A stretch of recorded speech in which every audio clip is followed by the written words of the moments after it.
प्राणायाम का अनुष्ठान करने से शारीरिक सुख मिलता है, मानसिक सुख मिलता है, बौद्धिक सुख मिलता है, आत्मिक सुख मिलता है, आर्थिक सुख मिलता है, जन बल का सुख मिलता है, धन बल का सुख मिलता है। सब दिखाया ना, विनियोग करके दिखाया उस विद्या को। वो विद्या तो प्राचीन ही थी।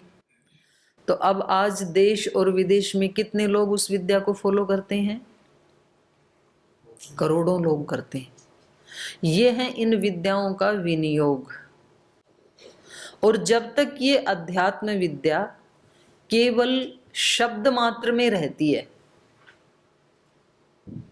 पढ़ना पढ़ाना, हम बोलते हैं शास्त्रों को याद करो, अष्टाध्यायी को याद करो, दर्शन उपनिषद याद करो, गीता याद करो, इससे क्या होगा जी? इससे शास्त्र की रक्षा होगी। इससे शास्त्र की रक्षा नहीं होगी। देखो, मैंने भी याद किए, मैं 12 शास्त्र स्मरण करके आपको ये बात कह रही हूँ। पंचोपदेश याद किया, 5 दर्शन याद किया, निघंटु याद किया और पारिभाषिक याद किया। ये 12 तो मैंने भी स्मरण किए।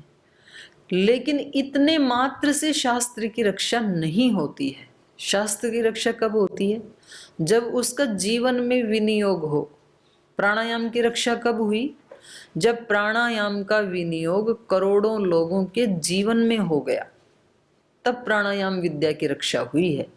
उससे पहले नहीं हुई। उससे पहले तो लुप्त प्राय थी वो। तो ऐसी ही ये सारी विद्याएं हैं। तो राम क्या है? धर्म भृताम वरम। धर्म का आचरण करने वालों में सर्वश्रेष्ठ। क्योंकि धर्म केवल बोलने का तत्व नहीं है, धर्म केवल सुनने का तत्व भी नहीं है। धर्म तो आचरण में लाने का तत्व है, जीने का तत्व है। जैसे महाराज जी बोलते हैं ना, योग को जानना और योग को जीना दोनों होने चाहिए। तो जीने के लिए जानना तो पड़ेगा, वो तो अंडरस्टूड है। तो भी जोर किस पे देना चाहिए? जीने के ऊपर। तो धर्म को जिया जाता है। और जो गिने चुने लोग धर्म को जीते हैं, श्री राम उनमें भी सर्वश्रेष्ठ हैं। तो श्री राम के जीवन में कहीं किसी प्रकार की कोई सुख की, यश की, वैभव की कोई कमी आई क्या? पद की, प्रतिष्ठा की?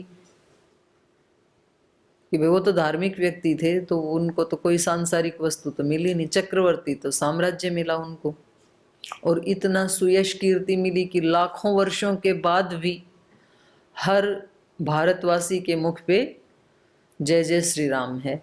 और जब तक सृष्टि रहेगी तब तक रहेगा। तो आप बताओ, धर्म का आचरण करने से हानि हुई? नहीं हुई ना। तो हम जितने भी भाई बहन इस अध्यात्म विद्या का, योग विद्या का, दर्शन विद्या का अभ्यास कर रहे हैं, अध्ययन कर रहे हैं, तो हमारे जीवन इतने खुशियों से भरे हों, आनंद से भरे हों, पवित्रता से भरे हों, सुख समृद्धि से भरे हों। आपको देख करके बुलाना नहीं पड़ेगा, लाखों लोग खुद आकर्षित होकर के आएंगे कि भाई हमें तो वहां जाकर के ये विद्या पढ़नी चाहिए, क्योंकि इन्होंने पढ़ा था और इनका जीवन देखो एक बार। जैसे महाराज जी से आकर्षित होकर के कितने लोग आ गए? करोड़ों लोग आ गए योग मार्ग में।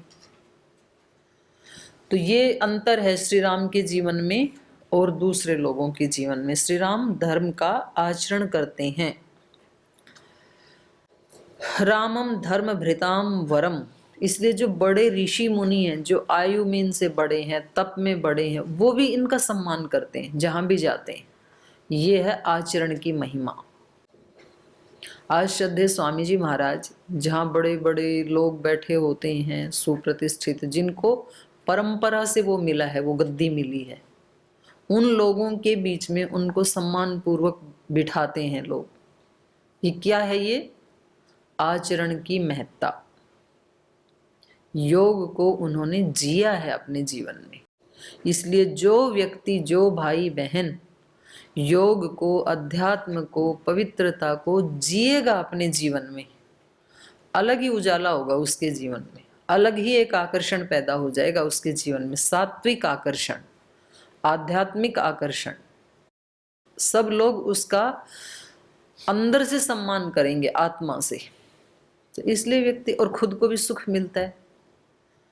दुष्ट आचरण करता है तो खुद को भी अच्छा नहीं लगता है, तभी व्यक्ति डिप्रेशन में जाता है। जब कोई पाप करता है तो उस व्यक्ति को उसकी प्रसन्नता पहले उसकी गायब होती है अपने हृदय से, उसको अच्छा नहीं लगता उसकी आत्मा को। तो इसमें तो धर्म का आचरण करने में तो खुद को भी अच्छा लगता है और दूसरे भी सम्मान देते हैं।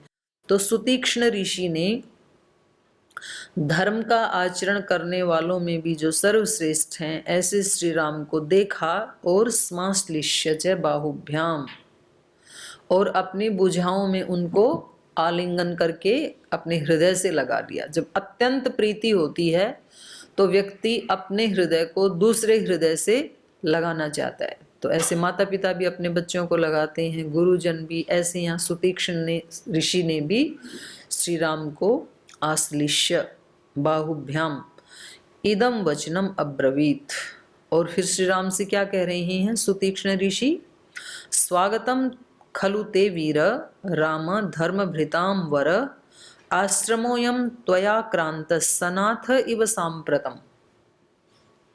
उनको अपने हृदय से लगा करके उनका स्वागत कर रहे हैं। हे वीर, हे धर्म का आचरण करने वालों में सर्वश्रेष्ठ श्री राम, अयम आश्रमः, ये आश्रम, त्वया आक्रांतः, आपके आने से, सांप्रतम सनाथ इव, इस समय कैसा हो गया? सनाथ जैसे हो गया। जैसे पहले ये अनाथ जैसे था, आपकी कमी थी, और आपके आने से ये सनाथ जैसे हो गया, धन्य धन्य हो गया आपकी इस आश्रम में आने से। तो संबोधनों का भी बहुत महत्व है, और रामायण में श्री राम के लिए अलग अलग ऋषि बहुत ऊंचे संबोधनों का प्रयोग करते हैं। हमें कोई व्यक्ति किस संबोधन से बुलाता है उसका हमारे जीवन पे भी प्रभाव पड़ता है और दूसरे बोलने वाले के जीवन पे भी प्रभाव पड़ता है। तो इसलिए एक तो दूसरे को जब भी बोलें हम, तो कैसे बोलना चाहिए? सम्मान पूर्वक ही बोलना चाहिए, उससे अपना फायदा होता है। इसलिए पूज्य गुरुदेव अपने सब सन्यासियों को क्या बोलते हैं? पूज्य लगाते हैं। तो ये उनकी उदारता है।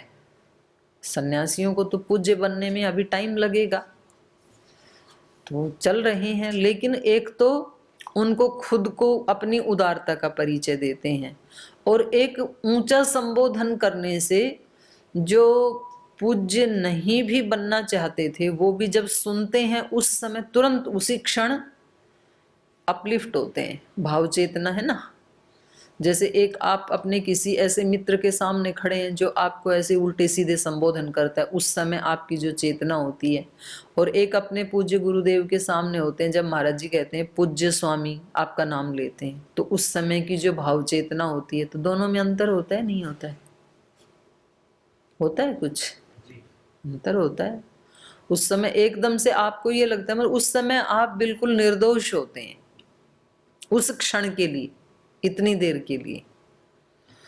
तो ये प्रेरणा भी है हमारे लिए कि भाई ऐसे ही बनो, फिर हर क्षण ऐसे ही रहो, ये प्रेरणा है। और दूसरा, वो अपनी उच्च संस्कारों का, अपनी उदारता का परिचय भी दे रहे हैं कि भाई हम उस एंगल से देख रहे हैं इनको पूज्य भाव से, तो हमारी दृष्टि ऐसी है, तो ये भी बता रही हूँ। तो ऐसे श्री राम को इनसे जो बड़े हैं वो भी ऐसे ऊंचे संबोधन करके बुलाते हैं, उनका स्वागत करते हैं अपने यहाँ पर। उनको वीर कह रहे हैं, धर्म भृताम वर कह रहे हैं। तो हर व्यक्ति को ये इच्छा होती है कि कोई भी उसको मतलब गलत संबोधन करके ना बुलाए। तो एकदम से व्यक्ति को बुरा लगता है ना, कोई उल्टा सीधा संबोधन करे तो। जैसे किसी व्यक्ति ने कोई त्रुटि कर भी दी ना, तो भी वो नहीं चाहता कि उसको उस नाम से बुलाया जाए। और किसी व्यक्ति ने अपने साथ वाले की किसी की कोई वस्तु चुरा ली और फिर उसको बोले चोर जी, तो कैसा लगता है उसको? भाई थोड़ी आपकी किताब ही तो उठाई थी, तो हमें चोर जी क्यों कह रहे हो? तो ये व्यक्ति को, हर आत्मा को वही अच्छा लगता है। प्रतीक्षमाणस्त्वामेव नारोहेऽहं महायशः देवलोकमितो वीर देहं त्यक्त्वा महीतले अयमेवाश्रमो राम गुणवान् रम्यतामिह तच्छ्रुत्वा वचनं तस्य रामो वचनमब्रवीत् एतस्मिन्नाश्रमे वासं चिरं तो न समर्थये तमेव मुक्त्वा वरदं राम सन्ध्यामुपागमात् ततः शुभं तापसभोज्यमन्नं स्वयं सुतीक्ष्णः पुरुषर्षभाभ्यां ताभ्यां सुसत्कृत्य ददौ महात्मा संध्या निवृत्तौ रजनीमवीक्ष्य। प्रतीक्षमाणः त्वाम् एव न आरोहेऽहं महायश देवलोकम इत वीर देहम त्यक्त्वा महीतले। उनको अपने आश्रम में उनका स्वागत करके पहले तो उनकी प्रशंसा की कि आपके आने से हमारा ये आश्रम मानो सनाथ हो गया है आज। और फिर कहा, हे वीर, इत देवलोकम इत, इस इत महीतले देहम त्यक्त्वा प्रतीक्षमाण, आपकी प्रतीक्षा करते हुए ही मैंने अहम इत महीतले देहम त्यक्त्वा देवलोकम न आरोहेहम, आपकी प्रतीक्षा कर रहा था मैं, इसलिए इस पृथ्वी के ऊपर शरीर को छोड़कर मैंने स्वर्गारोहण नहीं किया। क्योंकि ये ऋषि जो हैं ये तो त्रिकाल दृष्टा भी है ना, तो इनको पता है कि कब कौन यहाँ आएंगे, कब क्या होगा जीवन में। तो इनको मालूम था कि श्री राम कभी तो आएंगे मेरे आश्रम में, तो इसलिए कहा प्रतीक्षमाणः त्वाम एव, आपकी ही प्रतीक्षा करते हुए मैंने अभी तक इस शरीर को छोड़ करके स्वर्गारोहण नहीं किया, ब्रह्मलोक को प्रस्थान नहीं किया, मैं आपकी ही प्रतीक्षा कर रहा था। और ऐसे होता भी है, घर परिवारों में भी देखा जाता है। कभी कभी कोई व्यक्ति जब उसको ये होता है कि भाई अब मेरे को जाना है और उसका कहीं अटका हुआ है मन, बेटे में, बेटी में, पोता पोती में, कहीं भी अटका है, तो फिर कहते हैं कि उसको बुलाओ। और जैसे वो व्यक्ति जाता है तो उसको देख करके फिर प्राण छोड़ देते हैं। तो ऐसे ही इन्होंने भी, और इससे पहले शरभंग ऋषि आए, उन्होंने भी, फिर आगे जाएंगे तो शबरी माता ने भी, इन सब ने एक ही संकल्प किया हुआ था कि जिस दिन श्री राम आएंगे उनके दर्शन हमें हो जाएंगे तो बस हमारा जीवन का प्रयोजन पूर्ण हो जाएगा, फिर हम यहाँ से इस शरीर को छोड़ करके स्वर्गलोक चले जाएंगे।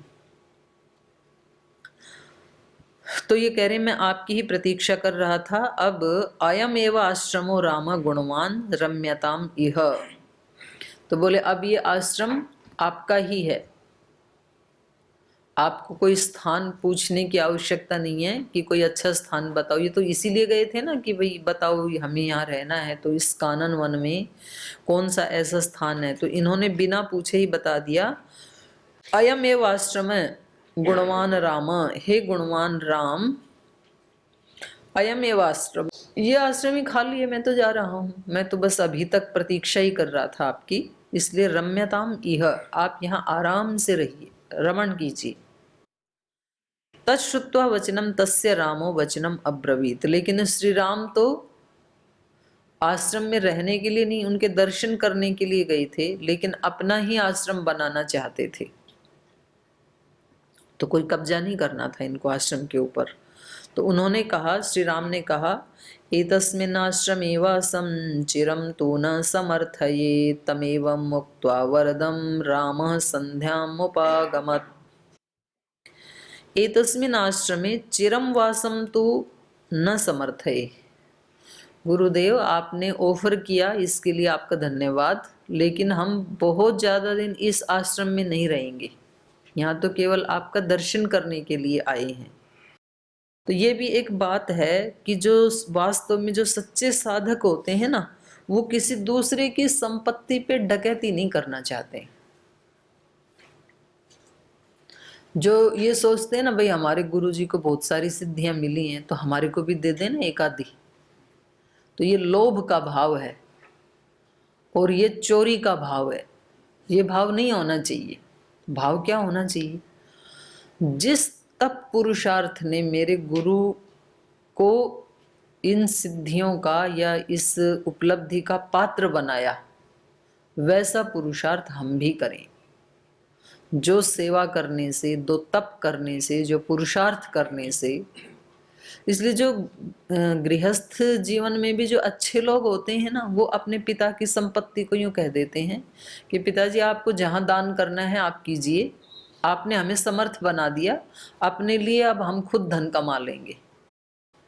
और जो थोड़े नालायक किस्म के बच्चे होते हैं, वो पेंशन भी छीन लेते हैं माता पिता के हाथ से, जो सरकार देती है ना, और पेंशन लेके फिर उनको बेचारों को एक कोने में डाल देते हैं। महीने में एक ही बार मिलते हैं माता पिता से पेंशन छीनने के लिए, और उनको एक पैसा किसी को दान नहीं करने देते हैं। तो उनको कौन सा दुख मिलेगा, वो तो भगवान ही न्याय करेगा उनका। लेकिन जो अच्छे बच्चे हैं वो उनसे पूछते ही नहीं है माँ बाप से, बोले और आवश्यकता हो यदि तो हमारे से मांग लेना। तो ऐसे ही गुरु शिष्य परंपरा में भी जो अच्छे शिष्य होते हैं, वो अपने गुरु के आचरण का अनुकरण करते हैं। गुरु ने कैसा आचरण करके इस मुकाम को हासिल किया, वैसा आचरण हम भी करें। और फिर गुरु बिना मांगे जो देता है ना, वो फिर प्रसाद होता है। मांगना नहीं पड़ता है। कभी भी किसी से मांगने की इच्छा नहीं होनी चाहिए। अपने पुरुषार्थ के ऊपर भरोसा होना चाहिए व्यक्ति को, अपने तप पे भरोसा होना चाहिए। तो श्री राम को ये आश्रम दे रहे हैं, ये क्या, श्री राम तो जब घर से निकले तब से उनको सब देना ही देना चाह रहे हैं। पहले भरत जी ने कहा आप ये राज्य ले लीजिए, तो उन्होंने स्वीकार नहीं किया। उससे पहले केवट ने कहा, वो भी एक राजा थे, कोई नाव चलाने वाले और लकड़ी की खटोती वाले नहीं थे वो।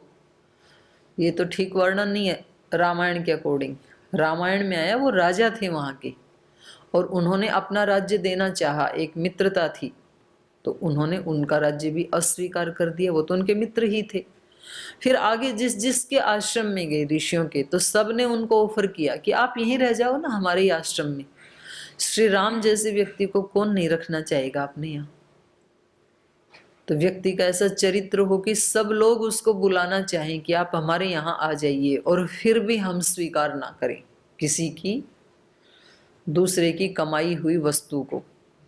तो इनको सब ऐसे ही बोलते हैं, लेकिन इन्होंने उसको विनम्रता पूर्वक अस्वीकार कर दिया।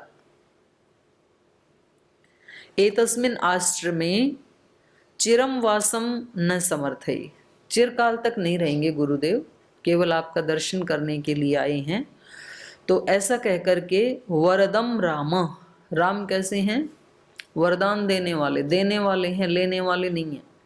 और किन्हीं ने छोटा सा भी कभी उपकार कर दिया तो उसके बदले में हजारों गुना उपकार करने वाले हैं। धरती माता में भी एक दाना डालते हैं तो बदले में कितने देती हैं? हजारों, सैकड़ों।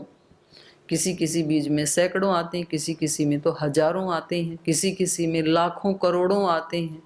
वट वृक्ष का तो एक छोटा सा बीज है और बदले में फल कितने आते हैं?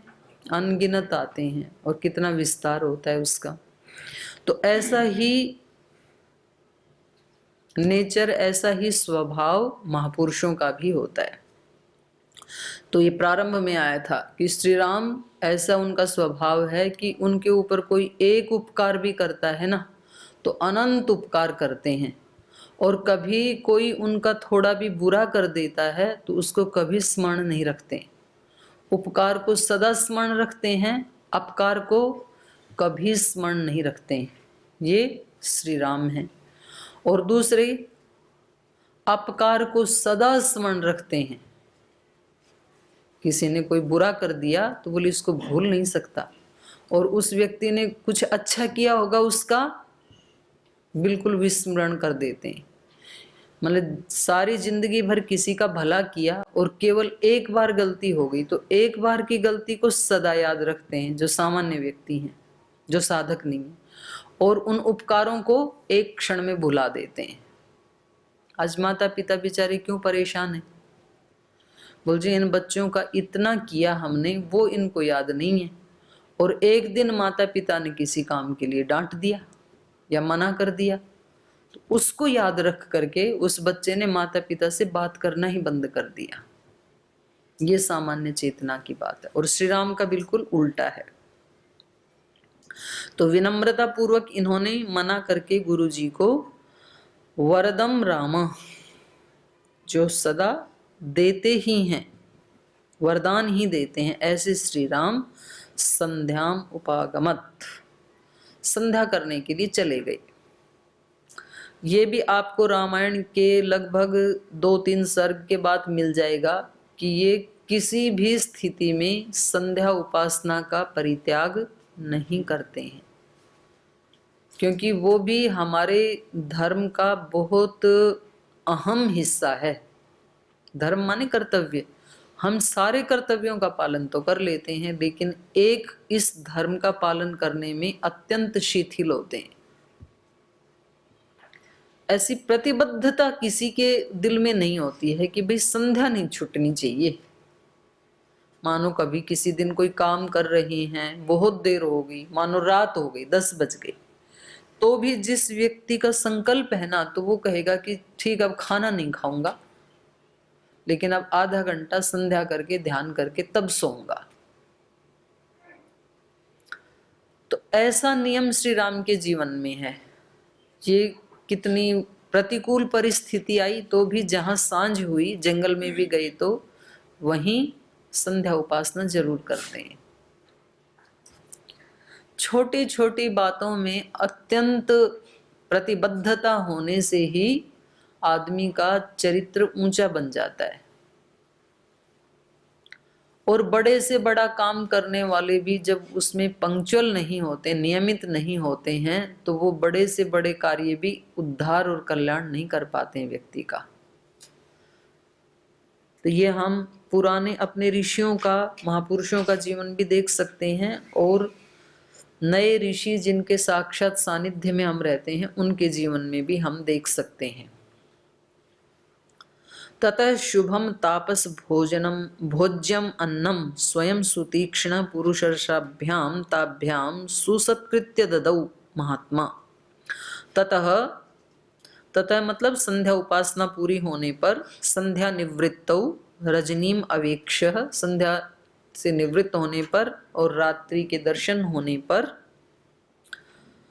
स्वयं सुतीक्ष्ण, स्वयं महात्मा स्वयं सुतीक्ष्ण, महात्मा सुतीक्ष्ण ने स्वयं ताभ्याम पुरुषर्षाभ्याम, उन दोनों भाइयों के लिए जो नरश्रेष्ठ हैं उनके लिए सुसत्कृत्य, उनका सत्कार करके, शुभम तापस भोज्यम अन्नम ददौ, उन दोनों के लिए बहुत सात्विक और जो तपस्वियों के द्वारा तैयार किया हुआ है, जो खाने योग्य है, भोज्यम अन्नम, वो स्वयं उनको अपने हाथ से खिलाया। तो यहाँ ये भी पता है जब अत्यंत सम्माननीय व्यक्ति आते हैं या प्रिय व्यक्ति आते हैं तो नौकरों से भोजन नहीं दिलवाना चाहिए उनको। कुछ लोग ऐसे होता है ना, अपने नौकरों को कहते हैं लेके आओ अभी खाना, तो ज्यादा सम्मान उनका तब माना जाता है जब खुद अपने हाथ से परोसा जाता है। तो अपने घर में जब कोई ऐसे वरिष्ठ आए, कोई बड़े व्यक्ति आए, सम्माननीय पूजनीय व्यक्ति आए, तो व्यक्ति को श्रद्धा पूर्वक अपने हाथों से परोस के खिलाना चाहिए। तो आज यहीं विराम लेते हैं, पाठ में शेष कल पढ़ेंगे।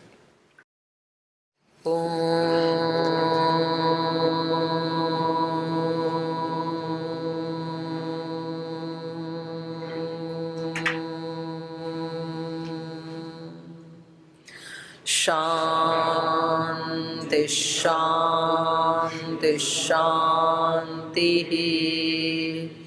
श्री गुरुभ्यो नमः। ऐसे है मेरे राम, ऐसे है मेरे राम, ऐसे है मेरे राम, ऐसे है मेरे राम। विनय भरा हृदय करे सदा जिन्हें प्रणाम, ऐसे है मेरे राम, ऐसे है मेरे राम। राम सा पुत्र न राम सा भ्राता, राम सा पति नहीं राम सा त्राता, राम सा पुत्र न राम सा भ्राता, राम सा पति नहीं राम सा त्राता, राम सा मित्र न राम सा दाता, सबसे निभाए सबका नाता, राम सा मित्र न राम सा दाता, सबसे निभाए सबका नाता, स्वभाव से उदार शांत सब गुणों के धाम, ऐसे है मेरे राम, ऐसे है मेरे राम, ऐसे है मेरे राम, ऐसे है मेरे राम।